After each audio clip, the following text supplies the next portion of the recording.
La méthode de la dissertation, c'est la partie la plus importante de chaque dissertation de Géopo. Littéralement, ça compte pour au moins 60% de ta note. Donc si tu la maîtrises bien, tu auras directement des bonnes notes.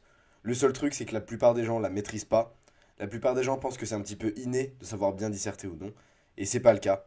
Du coup, dans cette vidéo, je vais te montrer étape par étape comment tu fais pour intégrer cette méthode de la dissertation.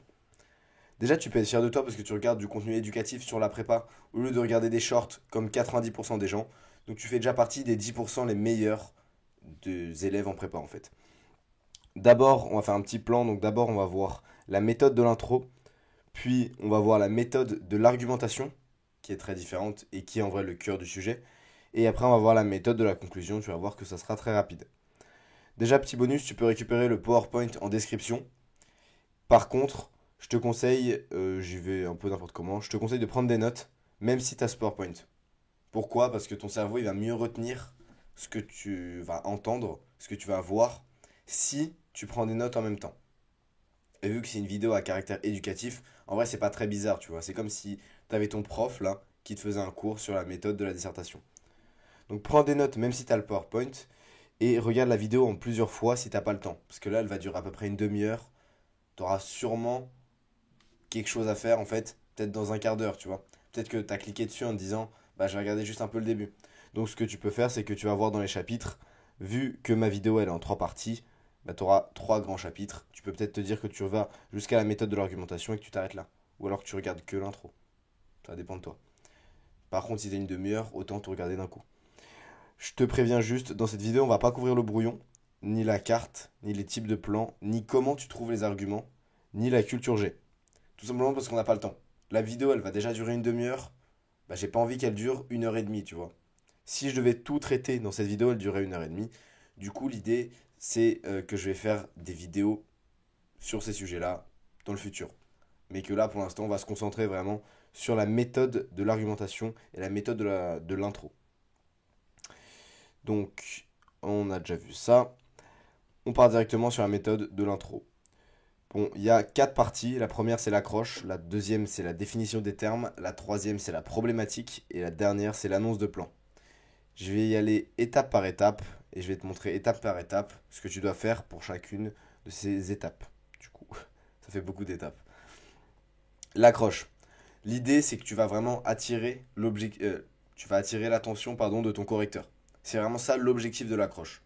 Donc il n'y a pas besoin que l'accroche, ça soit, tu vois, une citation qui date des années 1920. Ça va pas vraiment attirer son attention. Ça, il va se dire, bon, bah ok, il connaît des trucs par cœur, c'est pas très intéressant. Par contre, l'idée, c'est, si possible, de faire un truc un petit peu fancy sur l'accroche, sans que ce soit pas sérieux. Faut quand même que ça reste très sérieux, parce que bah, c'est une disserte de géopo.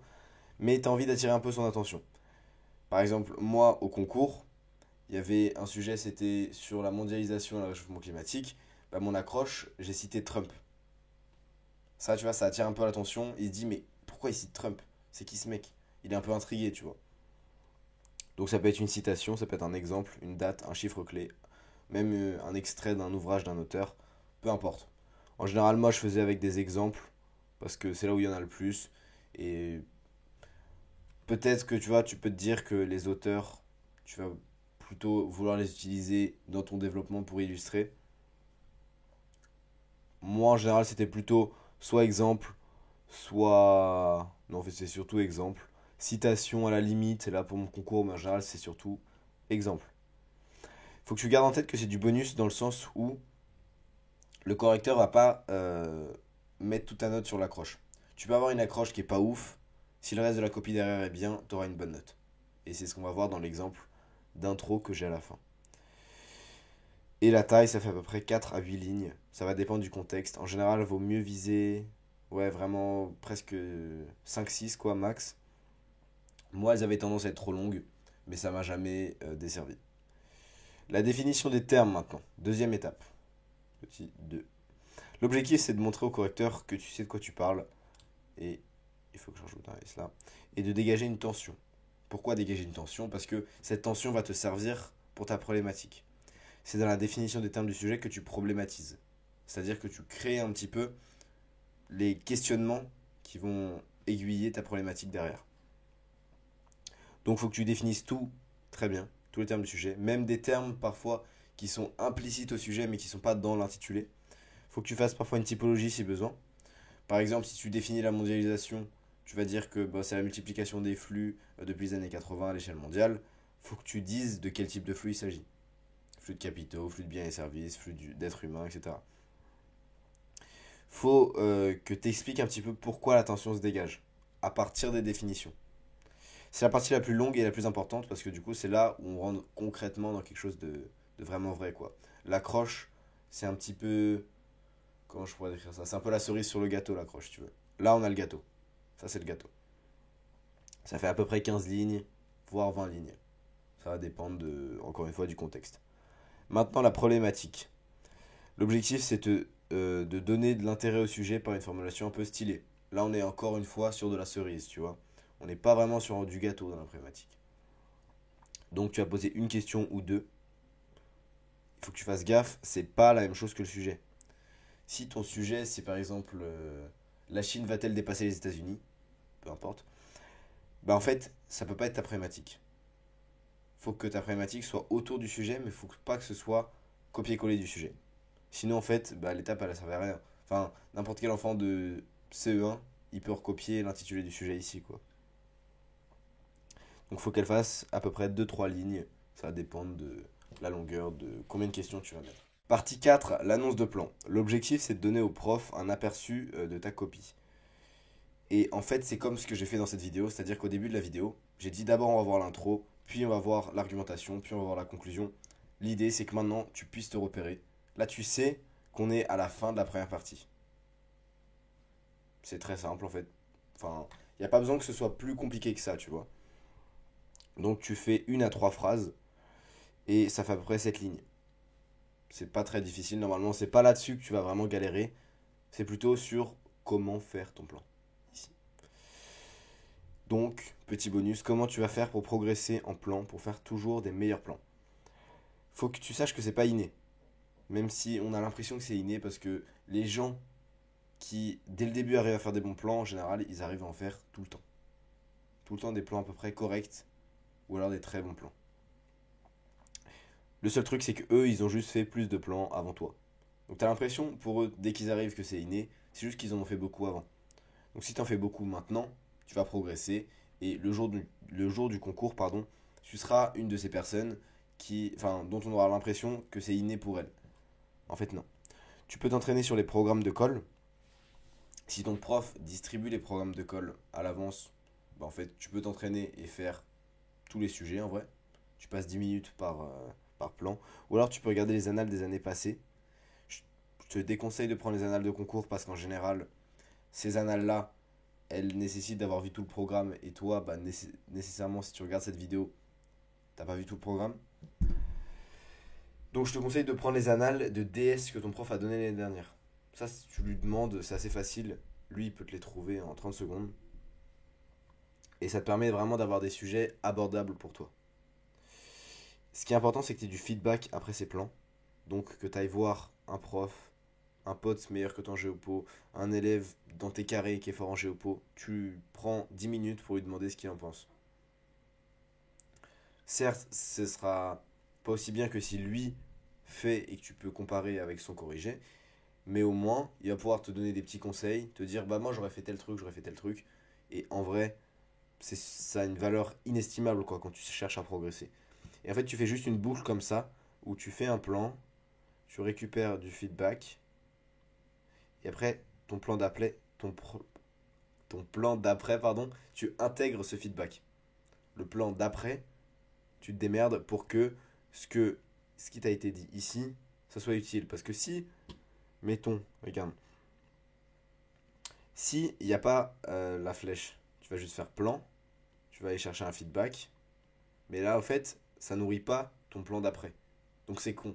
Donc c'est pour ça que quand tu récupères le feedback, c'est super important que tu sois attentif. Tu peux même prendre des notes en vrai.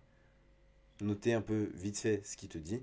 Comme ça, la prochaine fois, tu l'intègres. Et comme ça, cette flèche, elle est bien là. Elle est dégueulasse d'ailleurs. Bon, petit exemple sur l'intro.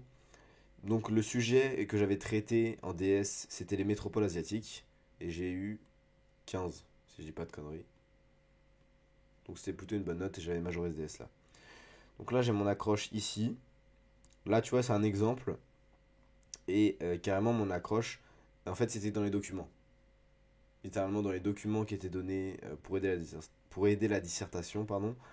Il y avait cet exemple-là. J'avais pas trop d'idées pour les métropoles asiatiques, les grandes métropoles asiatiques. Et du coup, j'ai juste repris un truc de document. Tu vois que ça m'a pas empêché d'avoir une bonne note. Donc tant qu'à faire, si t'as pas vraiment d'inspi, tente pas un truc complètement débile. Fais juste avec les documents, avec un truc un peu claqué. C'est pas très grave quoi. Maintenant, cette partie-là qui s'arrête ici, et c'est la partie d'explication et de définition. Donc là, tu vois, je définis une métropole, se définit par blablabla, les grandes métropoles. Donc là, je définis grande. Et après, j'ai parlé d'asiatique, normalement. À quel endroit ici, tu vois, Asie de l'Est, du Sud-Est, voire d'Asie centrale. Ensuite, là, j'ai ma petite problématique. Tu vois que ça fait à peu près 3 lignes. Les grandes métropoles asiatiques sont-elles les gagnantes de la mondialisation? Étudions les dynamiques et les conséquences territoriales de la métropolisation en Asie. Et après, j'ai mon annonce de plan juste là. Tu vois qu'en fait, c'est très carré. À chaque fois, tu vois, je fais mon petit alinéa ici. Paf, comme ça, je lui annonce que je suis passé à autre chose. Comme ça, en fait, pour le correcteur, quand il arrive, il voit ça. Il voit directement les parties. Il voit que c'est carré. Il se dit, au moins la copie, même si le contenu est moyen, comme lors de cette accroche, et ben en fait, je sais que ça va être carré, ça va être assez facile à lire. Et c'est tout ce qu'ils recherchent. Du moment que c'est facile à lire, eux, ils sont contents. Parce que ça veut dire qu'ils vont pas passer 45 minutes à essayer de décrypter ta copie. Petite pause pour te dire qu'avec un pote, on a lancé une entreprise de cours particuliers qui s'appelle ACBD et qui donne des cours particuliers de maths pour les élèves de prépa ECG 1 et 2 sur Versailles. C'est le premier lien dans la description, donc si ça t'intéresse, n'hésite pas à prendre un rendez-vous gratuit avec moi pour que je te présente un petit peu le programme. Je te laisse continuer la vidéo, frérot. Gros bisous. Maintenant, la méthode de l'argumentation. C'est super important. C'est plus de 50% de ta note. Facile. Si tu sais bien argumenter, tu auras des bonnes notes même si ton contenu est pas ouf. Typiquement, moi, au concours, j'ai eu 17 et 15 et mon contenu était pas ouf. Juste, je savais bien argumenter, du coup, ça se distingue des autres copies qui peuvent parfois avoir un contenu un peu meilleur, mais qui n'ont juste pas la rigueur de la méthode. Ou juste qui connaissent pas la méthode, quoi. C'est toujours pas inné, ouais. Ça s'apprend. C'est super important que vraiment ça te rentre dans la tête. J'ai commencé à 8. J'avais pas la méthode, j'avais rien. J'avais pas les connaissances et j'étais pourri. Zéro. Petit à petit, j'ai progressé. Petit à petit, j'ai appris cette méthode et j'ai fini à 17 au concours, quoi. Ce qui compte, c'est la structure et la clarté. Carrément, je vais souligner. Chaque partie de ton paragraphe est dans l'ordre et bien clairement détachée des autres. C'est super important. Si c'est clair et si le correcteur il se repère en fait dans ton paragraphe, lui ça va glisser quoi. Ça va passer comme une lettre pardon, à la poste. Ça va être nickel pour lui. Il va prendre 30 secondes à lire ton paragraphe. Ça va être très simple à voir pour lui. C'est pour ça qu'il faut que tu fasses des phrases simples. Et ça, j'aurais pu le mettre en majuscule, j'aurais pu le surligner, j'aurais pu l'encadrer, j'aurais pu faire n'importe quoi. C'est trop important. Si tu fais des phrases à rallonge de 10 lignes, personne ne va rien comprendre. Et certes, tu as l'impression que c'est stylé. Certes, tu as l'impression que comme ça tu vas l'impressionner parce que ouais, tu sais faire des phrases compliquées. Bah en fait non. Ce qui va se passer, c'est qu'il va refermer ta copie, il va mettre 5 parce qu'il a rien compris. Tout simplement. Fais des phrases simples, ok? Sujet, verbe, complément. T'as pas besoin de beaucoup plus. Regarde, là-dedans, là, je fais pas des phrases compliquées, ça fait 2 lignes. Dans un premier temps, ces grandes métropoles asiatiques sont très intégrées à la mondialisation et liées entre elles. Point. Ensuite, deuxième phrase, point. Il n'y a pas besoin de faire des phrases compliquées. T'as l'impression en général que oui, les gens intelligents ils font des phrases compliquées, etc. T'as pas besoin. Fais vraiment des phrases simples, c'est trop important. Je peux pas le répéter assez.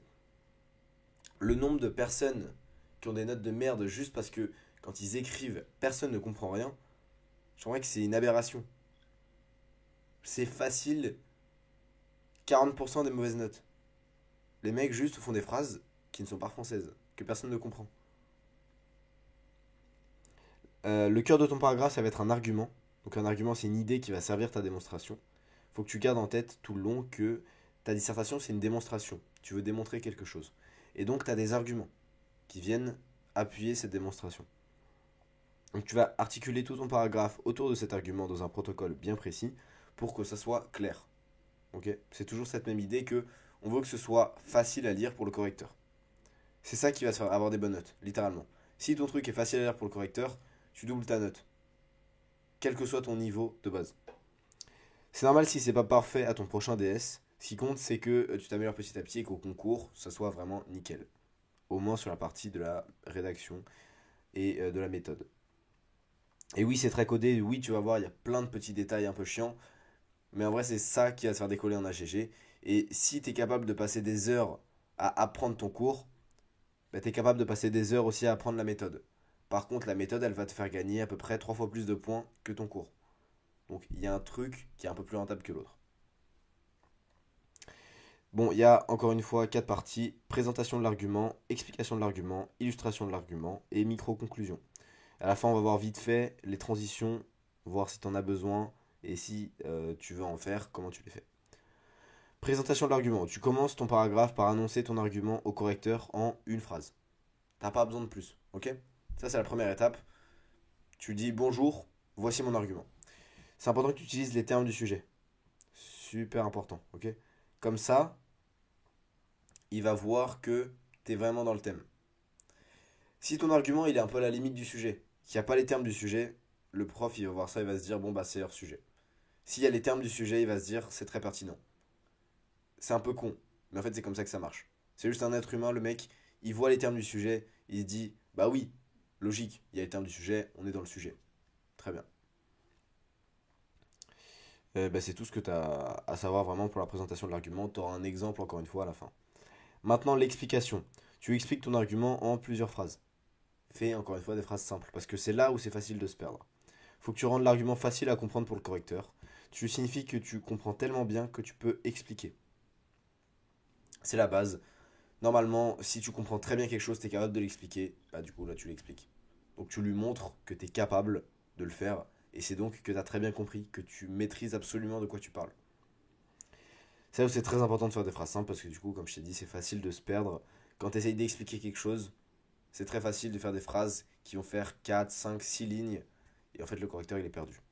Et donc là, en plus, en n'étant pas clair comme ça, le message que tu leur envoies c'est je maîtrise mais un petit peu et pas trop et je suis pas vraiment sûr, du coup je fais une phrase super longue. C'est pas ce qu'on veut. Nous on veut que ce soit carré, que quand ils lisent le truc, ils se disent bah, en fait ce mec il a quasiment le même niveau de compétence que moi. Littéralement. Ce mec là est juste trop chaud. C'est ça qu'on veut qu'ils se disent. Très clair, et après il passe à la suite. Faut bien que tu expliques avant d'illustrer l'ordre. Donc là, on est à la deuxième partie dans ton argumentation, dans ton paragraphe plutôt. C'est super important. Faut vraiment que tu expliques avant d'illustrer, parce qu'en fait, si tu expliques, puis tu illustres, pardon, t'es en train de lui dire que c'est vrai tout le temps, notamment dans ce petit cas isolé. Par contre, si tu fais i et après tu expliques, le cheminement en fait, c'est de se dire regarde, c'est vrai là, c'est vrai dans un cas, donc c'est vrai partout. Mais ça marche pas comme ça. Genre, bien sûr que non, ça marche pas comme ça. Même quand je te dis ça, tu comprends que ça marche pas comme ça. C'est pas parce que c'est vrai dans un petit village en Chine que c'est vrai sur toute la planète. Par contre, si c'est vrai pardon, sur toute la planète, alors c'est vrai dans ce petit village en Chine. Illustration. Tu donnes un ou plusieurs exemples pour illustrer ton argument. C'est la partie la moins importante, et je ne l'ai pas écrit mais on s'en fout. En gros, c'est la partie la moins importante parce que il y a une multitude d'exemples qui peuvent illustrer le même argument en fait. C'est pour ça que ça sert pas à grand chose d'apprendre ton cours pendant des heures et d'apprendre tous les exemples possibles et imaginables. Parce que ce que je vais faire, c'est que du coup en dissertation, tu vas te retrouver avec une liste de courses avec tous les exemples possibles et imaginables, mais au final, tu n'auras pas le temps de finir ou alors ça va empiéter sur ta méthode et donc ta méthode sera un peu claquée. C'est pas ce qu'on veut. Comme on l'a vu, la méthode, c'est le truc le plus important. Donc ça peut être un exemple historique, un exemple géopolitique actuel, ça peut être un ouvrage ou une citation d'un ouvrage, ça peut être un chiffre clé, ça peut être n'importe quoi en vrai, du moment que ça illustre bien ton argument. C'est pas la partie la plus importante, comme je t'ai dit. Tu peux avoir une très bonne note avec des exemples issus de ta culture personnelle, comme par exemple quand j'ai fait mon accroche sur Trump. T'imagines bien que quand j'ai cité une connerie que Trump il avait dite, bah en fait, ça sortait pas de mon cours. Ça sortait de vidéos que j'avais vues en ligne sur genre, je sais pas moi, les 10 minutes de Trump qui dit des conneries. Un truc comme ça. Faut que tu fasses aucune erreur factuelle. Très très très important. Parce qu'en fait, quand tu fais une erreur factuelle, tu signifies. Le message que tu envoies au correcteur, c'est bon bah je connais un petit peu, mais pas trop, je suis pas sûr, mais je tente quand même parce que je suis pas vraiment sûr. Écris un truc que si t'es sûr. Si t'as un doute, tu t'abstiens, tu mets un autre exemple. De toute façon, même sans beaucoup apprendre ton cours, t'en auras plusieurs des exemples. C'est juste que si t'es pas complètement sûr, sois vague un petit peu au pire. Sur ton exemple, tu peux être vague, c'est pas très grave. Tu peux dire, au lieu de dire par exemple que, je sais pas moi, en 2012, quand la Russie a rejoint l'OMC, je sais même plus si c'est ça. Bref, non, je vais changer d'exemple. Au lieu de dire que, oui, la COP 21 qui s'est déroulée à Paris en 2015, blablabla, bla, bla, bla, bla, tu dis juste, bon bah, lors de la COP 21 à Paris, tu dis pas la date. Si t'as un doute entre 2015 et 2016, tu dis pas la date. On s'en fout. Personne va te juger là-dessus. Par contre, tout le monde va te juger si t'écris 2016. Parce que ce que ça veut dire, c'est que bah, t'es un peu con, parce que déjà tu sais pas. Et en plus, t'es vraiment con, parce que même si tu sais pas, tu mets un truc qui est faux. Et ça, le correcteur, il va juste se dire, bah, c'est qui ce trou de balle, genre. T'as pas trop envie qu'il pense ça de toi quand il lise ta copie. La micro-conclusion, tu rappelles ton argument avec les termes du sujet en montrant comment ça sert ta démonstration. Littéralement, tu redis ta présentation avec des mots différents. Très simple. Maintenant, je vais te donner un exemple sur deux paragraphes lors de mon sujet, toujours le même, les métropoles asiatiques. Donc, premier paragraphe. Là, tu vas voir que j'ai une première phrase. De plus, ces métropoles asiatiques sont très connectées entre elles. Point. En fait. Tu vois, très simple. J'ai le mot métropole, j'ai asiatique. Bon, là, j'ai toujours oublié le grande. J'ai pas mis le grande ici. J'aurais peut-être pu le mettre, tu vois, ça aurait pas fait de mal de mettre juste ces grandes métropoles asiatiques. Et ça, c'est juste mon argument, tu vois. Donc ça, je vais en fait effacer.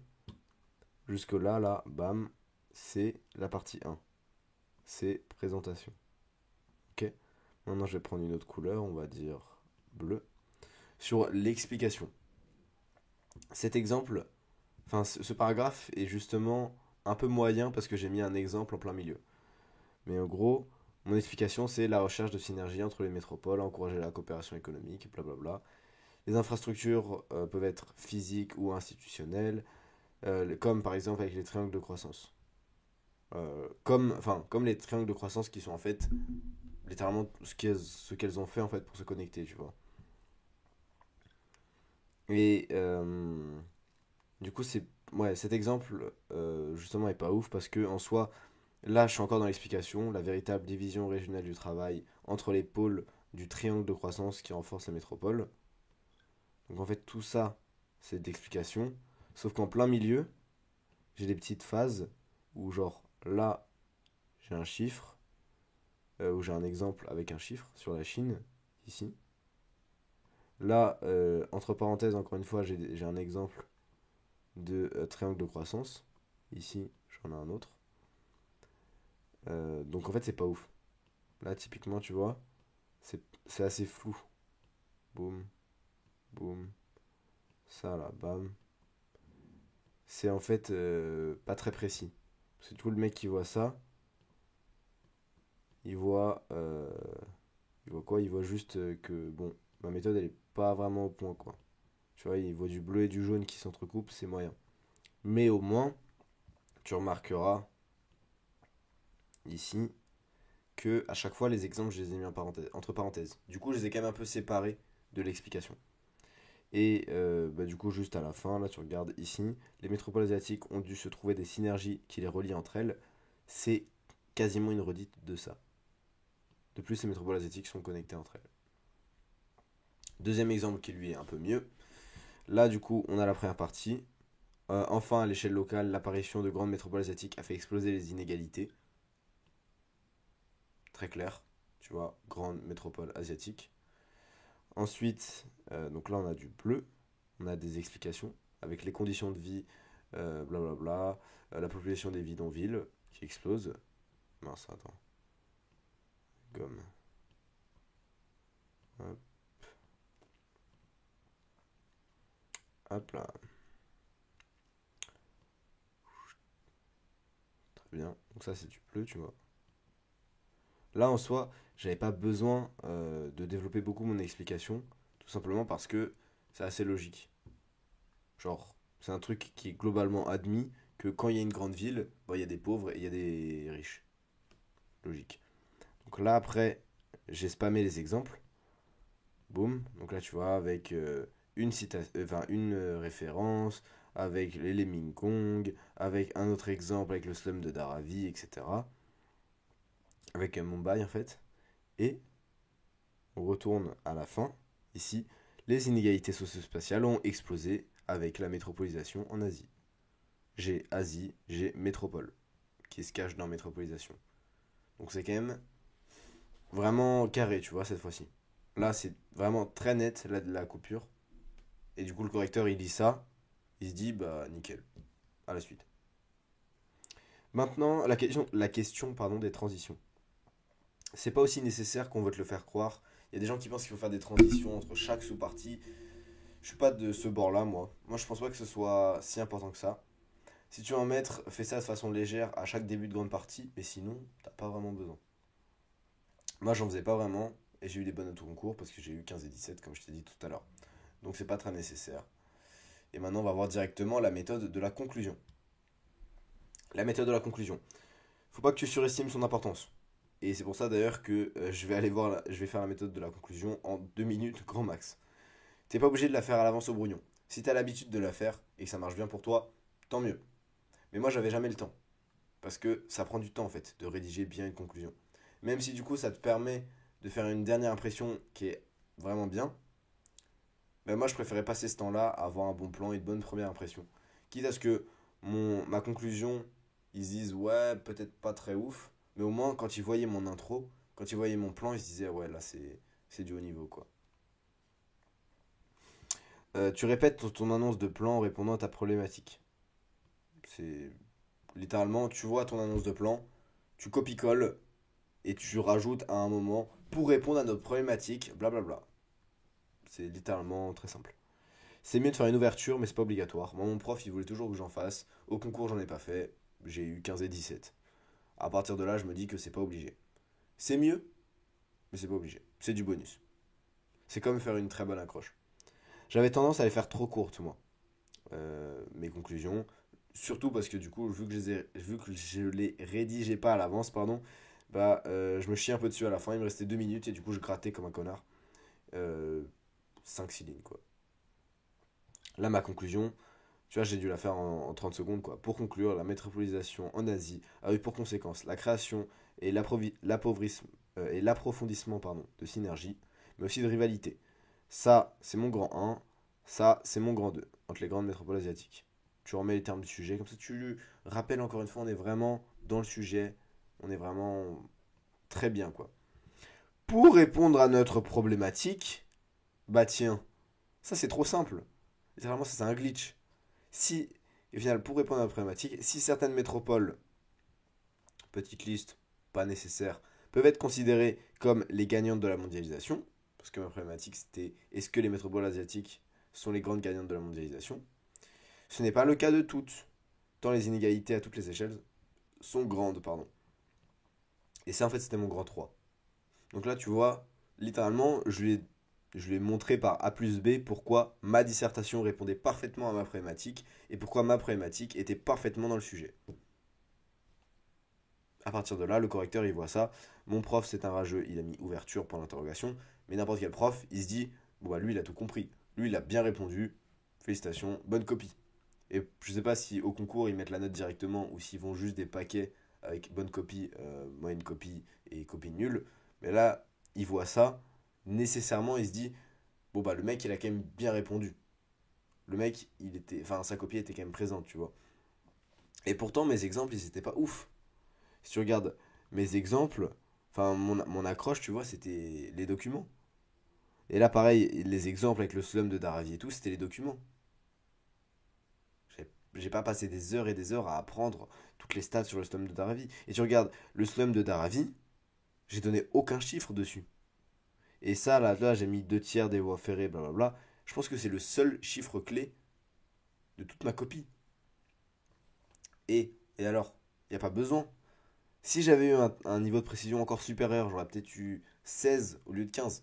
C'est vrai qu'au concours, ça fait une vraie diff. Mais par contre, ça m'aurait peut-être pris 2 3 heures pour juste apprendre encore plus le cours, encore mieux. Et ces 2 3 heures, bah en maths, ça rapporte beaucoup plus qu'un point. Ces 2 3 heures, je les ai passées à faire des maths, ça m'a rapporté, bah, si tu calcules avec les coefs, ça m'a rapporté beaucoup plus que ce que j'ai perdu en géopo. Donc, le deal, en fait, est quand même mieux si tu fais des maths à ce moment-là, au lieu d'apprendre ton cours par cœur sur le bout des doigts. Sachant qu'encore une fois, il y a le risque que si tu apprends ton cours par cœur, bah juste, tu te chies sur la méthode parce que tu as trop envie d'en dire. Et du coup, ta partie illustration, elle soit beaucoup trop grosse. Bref, petite conclusion de ce qu'on a vu. On a vu d'abord l'introduction. Donc d'abord, accroche, définition, problématique et annonce de plan. Les 4 grandes parties. Ensuite, l'argumentation. Présentation, explication, illustration, micro-conclusion et potentielle transition. Donc là, il y avait 5 éléments. Je te conseille de les noter si c'est pas déjà fait. Et enfin, on a vu comment tu fais ta conclusion et pourquoi il ne faut pas que ta conclusion soit trop importante. Si tu es un élève de prépa ECG, première année ou deuxième année sur Versailles et que tu as besoin de cours particuliers de maths, je te rappelle que dans la description, tu trouveras le lien pour t'inscrire à un appel gratuit avec moi pour que je te présente un petit peu le programme ACBD. Sinon, profite du contenu gratuit, frérot. Gros bisous.